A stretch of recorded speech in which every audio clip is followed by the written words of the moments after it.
भारत और अमेरिका के रिश्तों में एक बार फिर से तनाव आ गया है, क्योंकि अमेरिका के राष्ट्रपति डोनाल्ड ट्रंप ने एक साथ दो बड़े कदम उठाए हैं जिनका सीधा असर भारत पर पड़ रहा है। पहला झटका है भारत से आयात होने वाले कुछ सामानों पर 25% का भारी आयात शुल्क। दूसरा, 6 भारतीय कंपनियों पर ईरान से व्यापार करने के आरोप में प्रतिबंध।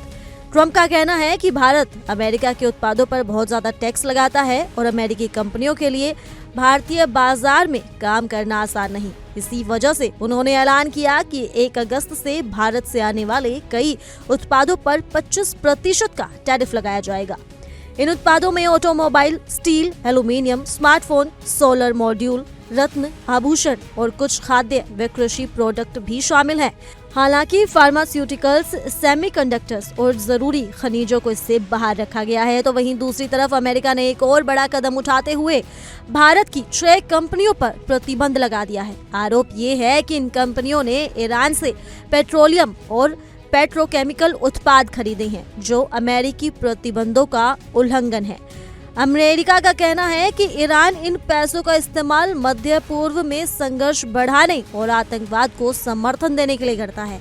इसी कारण अब अमेरिका ने इन कंपनियों को ब्लैकलिस्ट कर दिया है। इन कंपनियों में जो नाम शामिल हैं वो हैं AI केमिकल सॉल्यूशन, जिसने $84 मिलियन के ईरानी तेल उत्पाद खरीदे। वहीं दूसरे नंबर पर है ग्लोबल इंडस्ट्रियल केमिकल्स, जिसने $51 मिलियन के मेथनॉल मंगवाए। तीसरे नंबर पर है जुपिटर डेचेम, जिसने करीब $49 मिलियन के ईरानी प्रोडक्ट्स आयात किए हैं। इसके अलावा कई और कंपनियों के भी नाम शामिल हैं जिन पर छोटे बड़े लेन देन के आरोप हैं। खास तौर पर कंचन पॉलीमर्स ने करीब $1.3 मिलियन के ईरानी पॉलिथीन उत्पाद मंगाए थे। अब इन कंपनियों के लिए अमेरिका के साथ व्यापार करना पूरी तरह से बंद हो जाएगा। इससे न केवल उनकी अंतर्राष्ट्रीय छवि को नुकसान होगा, बल्कि विदेश निवेश, साझेदारी और फंडिंग पर भी असर पड़ेगा। ये कंपनियां इंटरनेशनल सप्लाई चेन का हिस्सा हैं, इसलिए इस फैसले से व्यापक असर पड़ सकता है।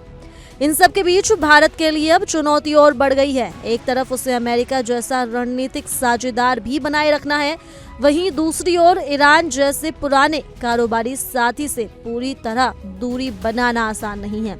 अमेरिका की यह सख्ती भारत की विदेश नीति के लिए एक मुश्किल मोड़ की तरह है। अभी ये तो साफ है कि अमेरिका मैक्सिमम प्रेशर की नीति पर चल रहा है, यानी ईरान के हर व्यापारिक रास्ते को बंद करना। लेकिन भारत जैसी बड़ी अर्थव्यवस्था को दबाव में लाना क्या आसान होगा? ये तो आने वाला वक्त ही बताएगा। इस खबर पर आपकी क्या राय है? आप हमें कमेंट कर जरूर बताएं और इसी के साथ तमाम खबरों के लिए जुड़े रहिए इंडिया डेली के डिजिटल प्लेटफॉर्म के साथ।